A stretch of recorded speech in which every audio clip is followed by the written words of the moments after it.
Пловы разные нужны, пловы разные важны. Раз казан и два казан, сливы, масло и каштан, курага, изюм, лимон, искры, пламя и огонь.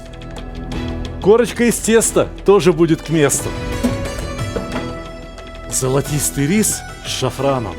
Это плов Азербайджана. Меня зовут Сталик Ханкишиев. Это программа о вкусной и здоровой пище. Сегодня мы будем готовить азербайджанский плов, который называется каурма шахбалы. Шахбалы в переводе с азербайджанского – это каштаны. А что такое каурма, я вам сегодня еще расскажу. Вот она у меня, оттаивает. Я поставил готовую каурму в горячую воду для того, чтобы золотистое топленое масло растаяло и освободило уже подготовленное мясо – баранину. Но самый главный продукт для азербайджанского плова – это не мясо, не каурма, не изюм, не лимон, не каштаны, ни даже масло и мой любимый лук. Это рис. Нет риса для азербайджанского плова лучше, чем рис басмати.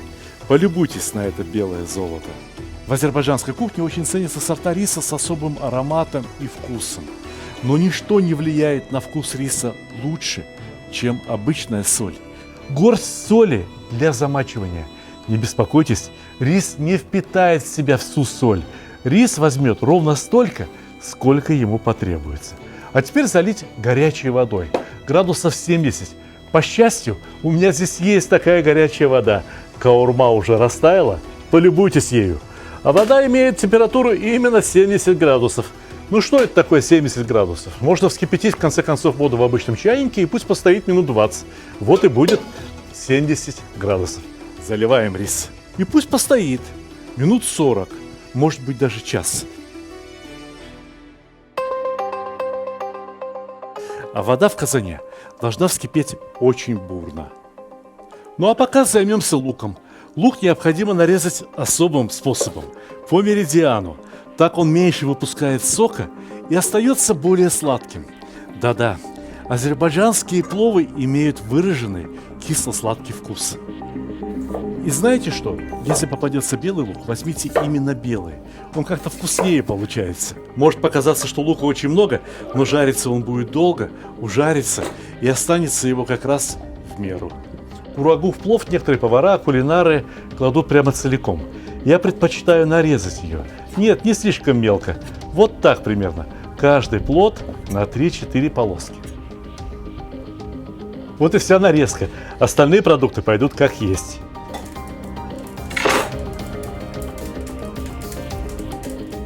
Воду, где мы будем варить рис, необходимо хорошо посолить. На каждый литр воды неполная столовая ложка соли. Это минимум. Вода вот-вот закипит. И считаем. 1, 2, 3, 4, 5, 6, 7. 7,5 ложек соли я беру, потому что взял 7,5 литров воды на 1,5 килограмма риса. Меньше нельзя. После замачивания с риса слили воду и тщательно его промыли. Вы посмотрите, как он увеличился в объеме. Уже в 1,5 раза. Рис опускаем в очень бурно кипящую воду. Посмотрите, видали где-нибудь, чтобы вода так кипела? Щепок наложили под казан. Вот она и закипела. И сейчас очень важно засечь время, потому что рис басмати варится от 6 до 12 минут. Я предполагаю, что этот рис будет очень хорош ровно через 10 минут. Таймер на 10 минут. Тесто для казмаха, для корочки, которая будет лежать на дне казана. Я вам попозже все объясню, а пока что мне надо очень быстро раскатать 3 абсолютно одинаковых круга теста. Подпыляем стол мукой и начинаем раскатывать. Можно было бы раскатать это тесто и одним куском, но я хочу, чтобы казмах у меня получился как бы слоеным. Хотя бы 3 слоя минимум. Сложим и отложим в сторонку. Вот здесь, под полотенцем, пускай не высыхает ни в коем случае. И следующий кусочек. Я хочу рассказать рецепт теста. Полкило муки, 1 стакан сметаны, воды сколько-то дольете, 1 яйцо. И Кроме соли, непременно добавьте куркуму, чтобы тесто получилось праздничным, золотого цвета. Знаете, вот у азербайджанцев вообще очень яркое восприятие цветов. Я еще помню азербайджанские свадьбы, где невесту одевали в красное платье. А самая популярная азербайджанская песня называется «Сары Ялейн», что означает «невеста, ну как из золота, вот как это тесто». Понимаете? Невеста из теста. Тесто нам понадобится спустя несколько минут. Пусть полежит здесь. Вот-вот рис будет готов. Я уже чувствую по запаху. Поэтому мне понадобится большое сито, дуршлаг и емкость, куда будет сливаться горячая вода. Мы пойдем заглянем в казан. О, видали? Видали? Видите, как изменилась вода? Вода помутнела. Вода стала чем-то похожа на кисель. Но это не проблема. Здесь все абсолютно естественно. Из риса выходит крахмал. И этот крахмал сейчас останется здесь, в казане. Мы сольем его, а на поверхности риса крахмала практически не будет.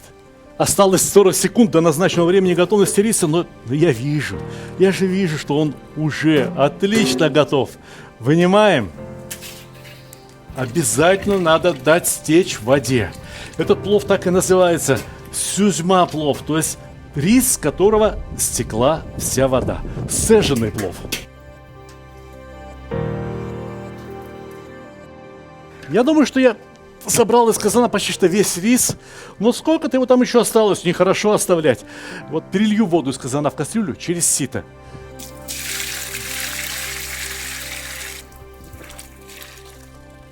Ну вот, горстка риса, но как же ее можно оставлять? Это ребенок или пожилой человек наестся. Ну а теперь берем топленое масло и тесто. Начинаем устраивать казмах, подкладку под рис. Да-да, рис еще будет готовиться, еще час или полтора, но уже без воды, только с маслом и шафраном. Полюбуйтесь, какое масло.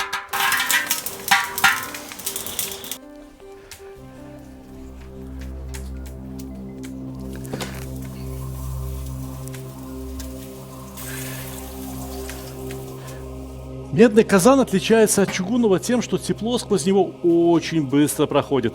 Медь обладает огромной теплопроводностью. Но если нет медного казана, ничего страшного. Можно готовить и в алюминиевом. Можно готовить даже в казане шарообразной формы. И я вам больше того скажу.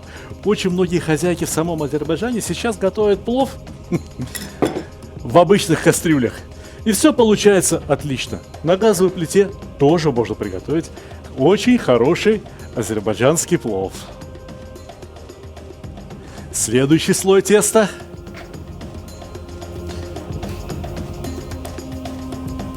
И еще немного масла. Ну да, слоеное тесто оно такое. Требует масла, а потом еще немного масла.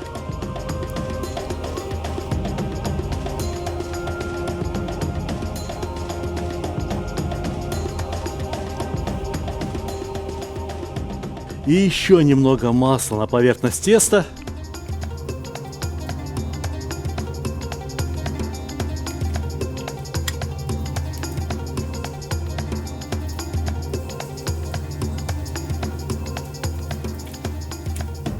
И, наконец, пора закладывать рис.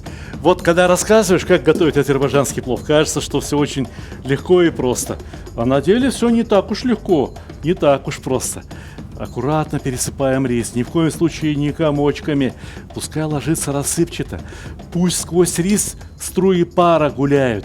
Пусть рис дышит хорошо.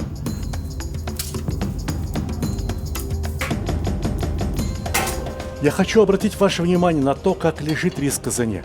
Он лежит как бы горкой, не прикасается к бортам казана. Он весь уместился на поверхности теста, на казмахе. Еще немного масла сверху. Масло должно стекать по рису и обволакивать каждое рисовое зернышко. Рис варился в воде и напитался водой. И сейчас при нагреве вода из него будет испаряться. Будет испаряться и конденсироваться на крышке и капать вниз. Особое несколько слоев салфетка из вафельных полотенцев. Можно просто взять вот такие вафельные полотенца, положить под крышку. И вот так крышкой вместе с салфеткой и накрываем плов.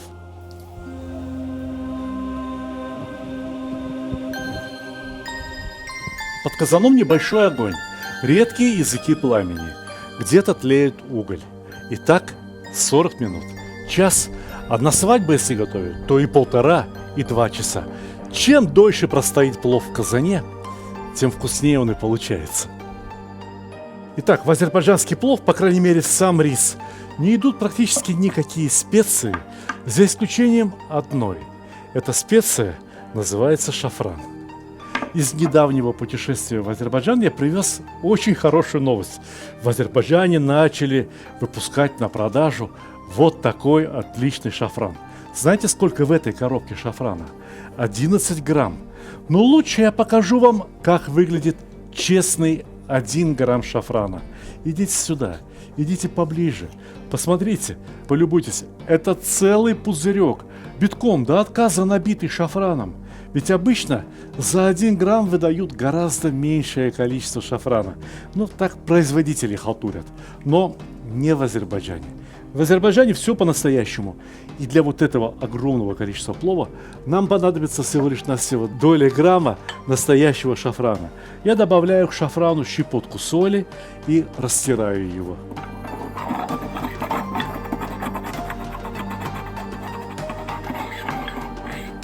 Заливаем растертый шафран кипятком и наблюдаем за чудом. Посмотрите, можно сказать, 150-200 миллилитров воды окрашивается в яркий, прекрасный красно-оранжевый цвет. И вот этим настоем шафрана необходимо полить плов. Рис я поливаю не весь, а как бы кольцом. Так одна рисинка получится ярко-желтая, а одна чисто белая. И плов получится очень красивым. С рисом справились. Теперь самое время заниматься сухофруктами, мясом и каштанами. Включаем плиту. Небольшой сотейник, либо не очень глубокая сковородочка.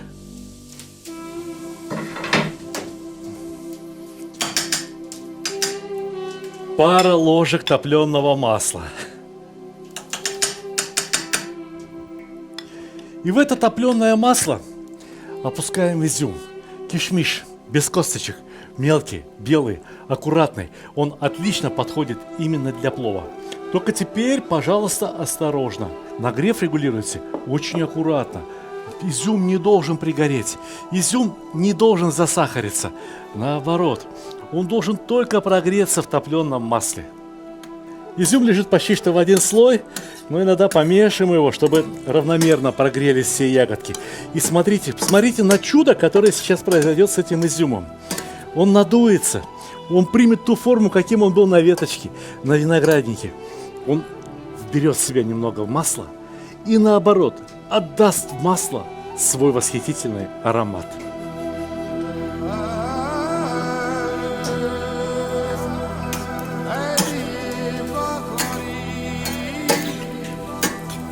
Все, видали, какой изюм? Дальше его жарить не надо. Убираем, если какое-то масло останется здесь, в сотейнике, ничего страшного. Наоборот, нам придется добавить еще немножко масла, потому что следом в сотейник отправляется курага. Курага, если ее не нарезать, оставить целиком, тоже надувается, как изюм. Но нарезанная курага красивее выглядит в плове, а во-вторых, она лучше передает свой вкус и аромат маслу. Ну все, готово. Я не знаю, может ли быть что еще прекраснее. Прямо концентрированные кусочки меда.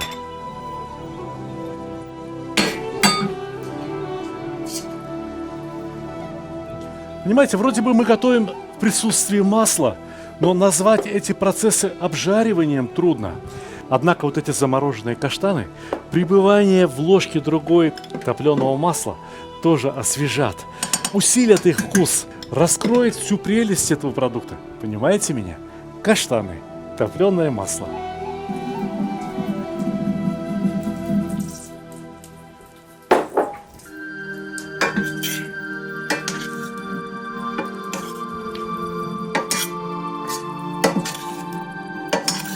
Готовые каштаны перекладываем не только сами каштаны, но и масло в которая осталась в сотейнике.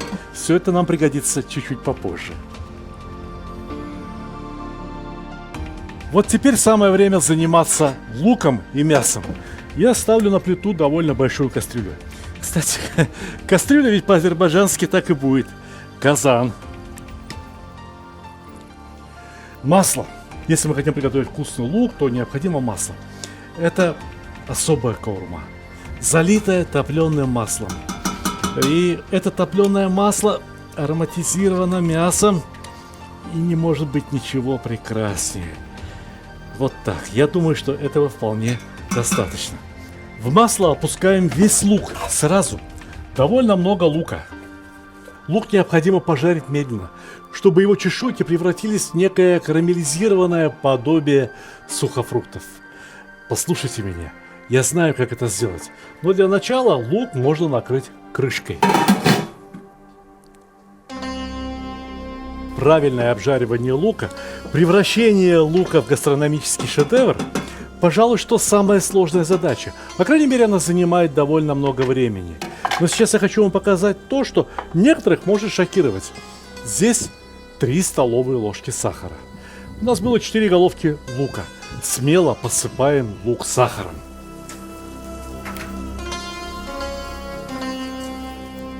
Мы же собирались с вами из лука приготовить некое подобие сухофруктов.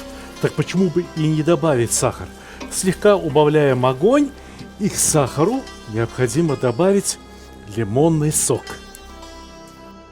Некоторые используют не свежий лимон, а обычную лимонную кислоту. Ну, знаете, такая, в виде кристалликов, в виде порошочка. Но со свежим лимоном, да еще с узбекским, ташкентским, видите, какой он, кисло-сладкий. Все получится еще вкуснее, еще лучше.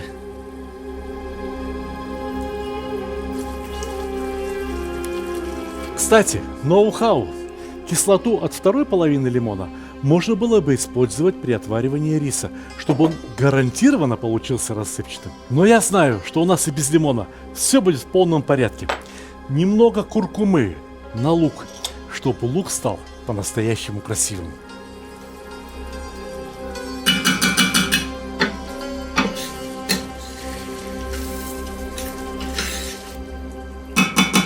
Лук – это нижний слой мясной составляющей плова. Да, пора закладывать мясо. Мясо-то у нас практически готово. Это каурма. Каурма, приготовленная из очень нежной мякоти. Укладываем поверх лука.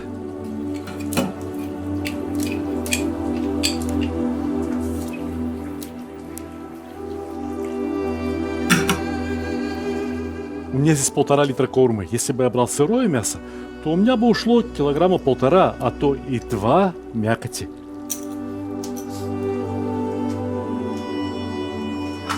Пожалуй, что я впервые скажу такие слова, но вот это топленое масло лишнее, а не лишним будет посолить и поперчить мясо. Да, это же мясо, оно должно быть очень вкусным, и соленым, и в меру перченым. Ну а где же аль-бухара и каштаны? Следующий слой именно что каштаны.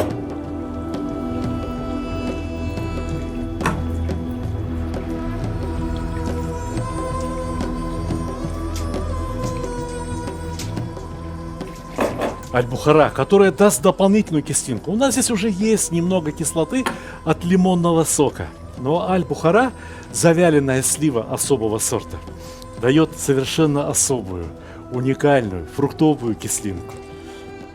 С кислым закончили, переходим к сладкому. Курага. Ну и поверх всего изюм.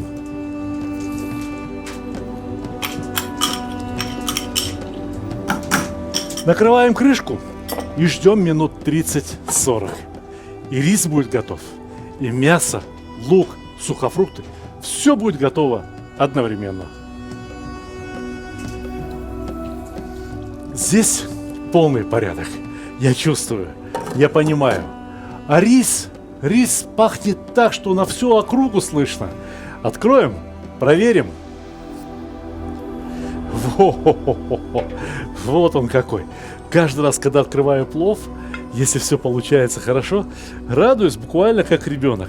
Но сейчас часть плова надо отложить в сторонку с тем, чтобы освободить казмах. Собственно говоря, вот таким восхитительным образом приготовленный рис и называется пловом.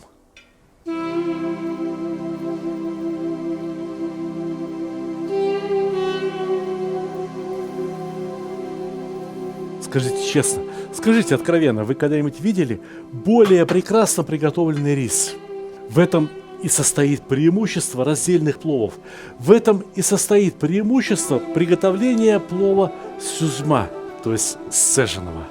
Ну что же, достаем мясо и все остальное. Ну а как лук, каштаны? Сейчас. 1 минуту. Ну как? Разве это не аппетитно выглядит? Я понимаю, что для многих может показаться шокирующим. Как же так? Сухофрукты, мясо, рис. Но вот если съездите в Азербайджан и один раз попробуете, какими получаются пловы в Азербайджане, я вас уверяю, вы это все полюбите. Вы без такого плова еще скучать будете. Но я не положил еще самую вкусную часть плова. Это то, что называется казмах. Золотистая промасленная корочка из теста, которая служила подкладкой под рис, чтобы рис не пригорел.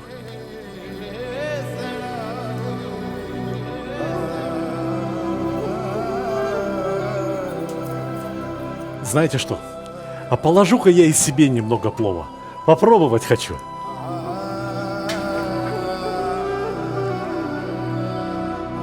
Масло в этом казане очень ароматное. Оно напитано вкусами лука, сухофруктов, собственно говоря, самого мяса. Но мясо в этом плове не главное. Главное все-таки в этом плове рис, да каштаны, которые я очень люблю. Ну все, дорогие друзья, приятного вам аппетита!